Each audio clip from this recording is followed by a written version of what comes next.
fibrociment est un produit, on va dire, issu bien évidemment, on va dire, du recyclage.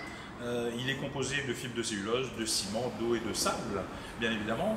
Par contre, dans le processus, je dirais, de fabrication au niveau usine, l'eau utilisée dans cette fabrication repart, on va dire, en circuit fermé, part dans un bac de décantation, on va dire, et qui va repartir, on va dire, dans un circuit fermé, donc afin d'éviter, on va dire, d'aller polluer, on va dire, le sol et la nature. Donc la fabrication est quand même assez écologique. Tout à fait, c'est un procédé, on va dire, complètement écologique. Et donc c'est fabriqué à partir de fibre de cellulose. La fibre de cellulose étant du papier, carton, on va dire, recyclé, tout simplement, mélangé, comme je disais, avec du donc sable. c'est du papier recyclé, carton recyclé, avec de l'eau. De l'eau, du sable du sable et du ciment, bien évidemment, pour sceller, on va dire, l'ensemble.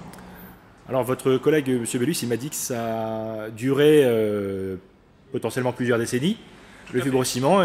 Ça a une durabilité supérieure à 50 ans. Supérieur à 50 ans, c'est assez impressionnant. Qu'est-ce qui se passe après? On le recycle? Comment ça se passe? C'est un produit qui peut être recyclé, bien évidemment. C'est recyclable comme produit? C'est recyclable, c'est un produit bien évidemment qui peut être recyclable, à la différence du placo, par exemple. Je dirais, donc c'est un produit, on va dire, qui est durable et recyclable. C'est un peu un paradoxe, mais c'est les propriétés, on va dire, de ce matériau qui n'a pas fini, on va dire, de nous impressionner.